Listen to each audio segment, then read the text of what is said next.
नमस्कार दर्शक बंधु उत्कल 24 न्यूज को स्वागत करुच्ची। आसंतु नजर देवा आज खबर उपरे। सीआईटीयू पक्षरु 15 दफा दाबीपत्र प्रदान।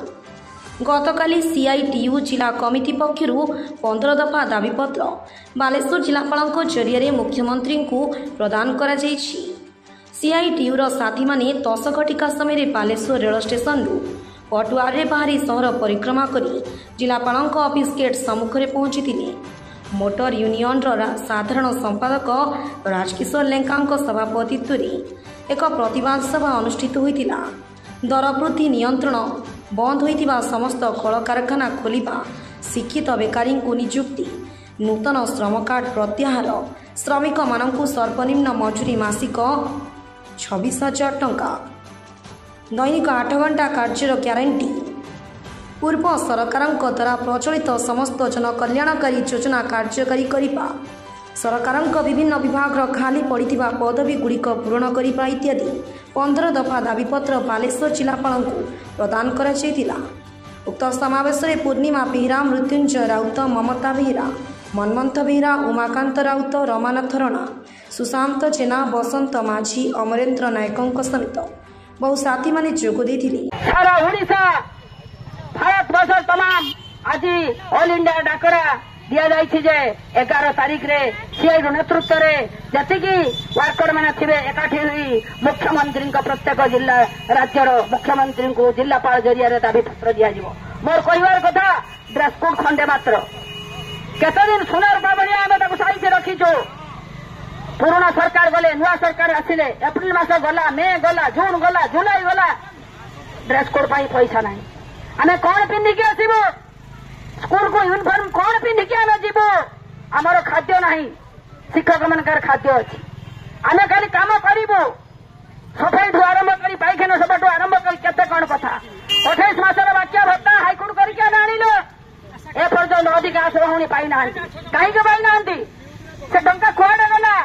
सरकार तो बजट पास करके देले, से टंका किए आत्मसात करिछि। बैंक जते मर्ज हैला, अधिकांश भौणी माने मासिक दरमारू वंचित होइछंती।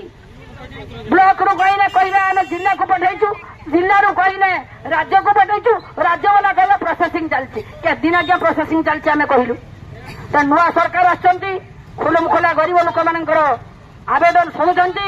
तेणु आमे भी आसीछु जिलापाल जरिया दाबी पत्र देवु। तापर कौन कहते आम से दिन को अपेक्षा कर प्रतिवाद सभा करा दाबी दिवस करा ओडिशा 11 तारीख स्थिर करा तेणु 15 दफा दाबी की नहीं सारा ओडिशा रे आज प्रत्येक जिला महकुमा मानक जिलापाल ऑफिस सामने रे प्रतिवाद सभा कराउची। दाबी समूह नहीं जो दाबी रही 15टी दाबी मुख्यतः कल कारखाना जी बंद अच्छी चालू करने समान काम को समान मजूरी एवं सरकार देथिबा प्रत्येक प्रतिश्रुति जो बेकार युवक एवं छात्र मान को चाकरी दवा कथा कही आरंभ करी प्रत्येक क्षेत्र में आज कल कारखाना देखु आज युवक जो मैंने पाठ पढ़ी बेकार बुलुंट बीए एमए एमएससी एमकम पाठ पढ़ी सारा पर भी केवल सर्टिफिकेट को धरी से घर पाखे रही काम धंदा किसी नहीं। आज देखुवे सारा भारत वर्ष एक उद्बलन देखा युव छात्र मान भविष्य आज अंधार भीतर को फेरी आज बालेश्वर जिला सीआईटी जिला कमिटी तरफ निष्पत्ति करा जिलापाल ऑफिस आगे एक विक्षोभ कर दाबीपत्र कर जिलापाल महोदय को आम आमर 15 दफा दाबी नहीं दाबीपत्र देवु। आमर सुविधा असुविधा हानि लाभ सबकि बुझापी जे जिलापाल महोदय पाखे गुहारी करूँ आकुति करूँ मिनती करूँ आशा करुचु जिलापाल महोदय जो थे से आम दाबी कथा को विचार करेंगे। आज ये बालेश्वर समस्या नुहे, यहाँ हूँ सारा ओडिशा एवं सारा भारत वर्षर समस्या। आज सीआईटी तरफ जो दाबी देवाई आमर भाई बालेश्वर नित्यानंद मिश्र रिपोर्ट उत्कल 24 न्यूज।